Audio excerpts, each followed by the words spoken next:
ඔබ හිතන්නේ අවුරුද්දකට කෝටි ගණන් උපයන සමාගම් ප්‍රධානියෙක් CEO සහ පාරවල් අතුගාන සාමාන්‍ය පිරිසිදු කරන්නෙක් ජැනිට අතරින් කවුරු වැඩිපුර ධනවතෙක් වෙයි කියලාද? පිළිතුර ඔබව පුදුම කරවන්න පුළුවන්. 2014දී ඇමරිකාවේ රොනල්ඩ් රීඩ් කියන සාමාන්‍ය පිරිසිදු කරන්නා මිය යන විට ඔහුගේ බැංකු ගිණුමේ රුපියල් බිලියන 2කට වඩා වැඩි වත්කමක් තිබුණා.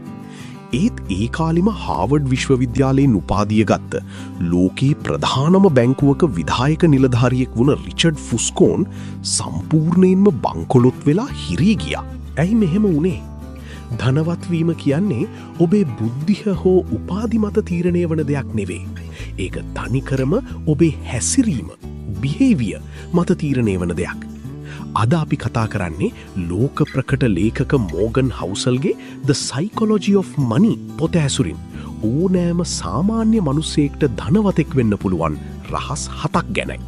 ඔබත් මේ වැරදි ටික කරනවා නම් ඔබ කොච්චර ඉපයුවත් කවදාවත් ධනවතෙක් වෙන්න ලැබෙන්නේ නැහැ. 1. ප්‍රමාණවත් යන්න හඳුනා ගැනීම. Never enough. සැබෑ ලෝකයේ උදාහරණයක් ලෙස රජත් ගුප්තාගේ කතාව ගත හැකිය. ඔහු ගෝල්ඩ්මන් සැක්ස්හි අධ්‍යක්ෂවරයෙකු ලෙස කටයුතු කළ අති විශාල ධනයක් හිමි පුද්ගලයෙකි. නමුත් ඔහුට ඒ ප්‍රමාණවත් වූයේ නැත. තවත් මුදල් සෙවීමේ අරමුණින් ඔහු රහසිගත තොරතුරු පිටතට ලබා දී ඉන්සයිඩර් ට්‍රේඩින් සිරගත විය. ඔබේ ජීවිතයේ ප්‍රමාණවත් සීමාව ඔබ තීරණය නොකළහොත් සමාජ සැසඳීම නිසා ඔබ සතු වටිනාම දේවල් නිදහස, පවුල අහිමි කර ගැනීමට සිදුවේ. ලෝකයේ ධනවත්ම 100ට 1 අතරට පැමිණියද ඔබ 0.1 සමග සසඳන විට ඔබ තවමත් දුප්පත් යයි ඔබට හැඟෙනු ඇත. මෙය නිමක් නැති චක්‍රයකි. 2. සංයුක්ත පුලියේ බලය. Confounding compounding. වොරන් බෆට් ලොව ධනවත්ම මිනිසෙකු වූයේ ඔහු දක්ෂ ආයෝජකයෙකු නිසා පමණක් නොවේ. ඔහු වසර 75කට වඩා වැඩි කාලයක් ආයෝජනය කළ බැවිනි. ඔහුගේ ඩොලර් බිලියන 84ක වත්කමින් බිලියන 81ක්ම ලැබුණේ ඔහුට වයස අවුරුදු 65 සම්පූර්ණ වූ පසුවයි. ඔබ මසකට රුපියල් 10,000 බැගින් වසර 30ක් ආයෝජනය කළහොත් ලැබෙන මුදලට වඩා එම මුදලම වසර 40ක් ආයෝජනය කළහොත් ලැබෙන මුදල කිහිප ගුණයකින් වැඩිය. රහස ඇත්තේ ප්‍රතිලාභ අනුපාතය මත නොව කාලය මතයි.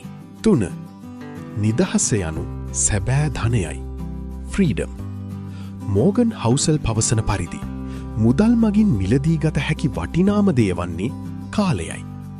ඔබට අවශ්‍ය වෙලාවක අවශ්‍ය කෙනෙකු සමග අවශ්‍ය දෙයක් කිරීමට ඇති හැකියාව සැබෑ සතුට ගෙනදී.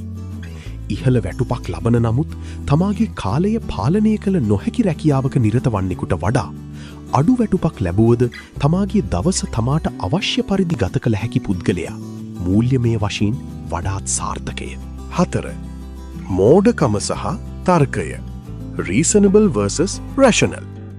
බොහෝ මූල්‍ය උපදේශකයන් පවසන්නේ තනිකරම තාර්කික රැෂනල් වන්න කියාය. නමුත් මිනිසුන් වන අපට එය සැමවිටම කළ නොහැක. අපට අවශ්‍ය වන්නේ සාධාරණ රීසනබල් තීරණ ගැනීමටයි. නිවාසනයක් ඉක්මනින් පියවා දැමීම ගණිතමය වශයෙන් තාර්කිකව මෝඩකමක් විය හැකිය.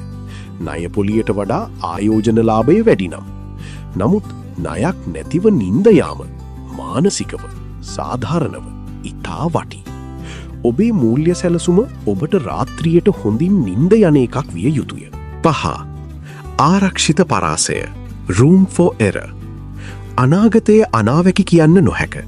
එබැවින් ඔබේ සැලසුම්වල සැමවිටම වැරදීම් සඳහා ඉඩක් margin of safety තිබිය යුතුය. ඉංජිනේරුවන් පාලමක් තනන විට එයට ඔරොත්තු දිය හැකි බරට වඩා වැඩි බරක් දරාගත හැකි පරිදි ඒ නිර්මාණය කරයි. ආයෝජනයේදීද වෙළඳපොළ 30%කින් කඩා වැටුණත් ඔබේ ජීවිතය පවත්වාගෙන යාමට හැකිවන පරිදි හදිසි අරමුදලක් emergency fund පවත්වා ගැනීම මෙයට උදාහරණයකි. 6. ඔබ වෙනස් වන බව පිළිගන්න. You'll change. අපි වයස අවුරුදු 20දී ගන්නා තීරණ වයස 40දී අපට ගැලපෙන්නේ නැත. අපේ ඉලක්ක කාලය සමග වෙනස් වේ. තරුණ කාලයේදී ඔබ දවසට පැය 16ක් වැඩ කිරීමට කැමති විය හැකිය. නමුත් දරුවන් ලැබුණු පසු ඔබට අවශ්‍ය වන්නේ පවුල සමග කාලය ගත කිරීමටයි. එබැවින් අන්තගාමී මූල්‍ය සැලසුම් වලට වඩා නම්‍යශීලී සැලසුම් සැකසීම වැදගත් වේ. 7. අශුභවාදයේ ආකර්ෂණය සහ ශුභවාදයේ යථාර්ථය. පුවත්පත්වල ආර්ථිකය කඩා වැටේ යනුවෙන් පළවන ලිපිවලට මිනිසුන් ආකර්ෂණය වේ. අශුභවාදය බුද්ධිමත් ලෙස පෙනේ. නමුත් ඉතිහාසය දෙස බැලීමේදී ලෝකය නිරන්තරයෙන් දියුණු වී ඇති බව පෙනේ. පසුගිය වසර 100 තුළ ලෝක යුද්ධ, වසංගත සහ ආර්ථික අර්බුද මැදයේ වුවද කොටස් වෙළඳපොළ සාමාන්‍යයෙන් වසරකට 10%ක පමණ වර්ධනයක් පෙන්වා ඇත. සාර්ථකත්වයේ රඳා පවතින්නේ කෙටිකාලීන බිය පාලනය කරමින් දිගුකාලීන ශුභවාදියෙකු වීම මතයි.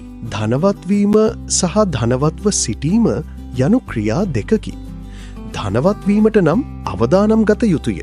නමුත් ධනවත්ව සිටීමට නම් නිහතමානීකම සහ අරපිරිමැස්ම අවශ්‍ය වේ. ඔබ කොපමණ මුදල් උපයනවාද යන්නට වඩා වැදගත් වන්නේ ඔබ එම මුදල් සමග කෙතරම් සාමකාමීව ජීවත් වෙනවාද යන්නයි. ඔබේ ආයෝජන සැලසුම සරලව තබාගන්න, කාලයට ඉඩ දෙන්න, තවත් අයෙකු සමග සැසඳීම නවතා ඔබේ නිදහස වෙනුවෙන් ආයෝජනය කරන්න.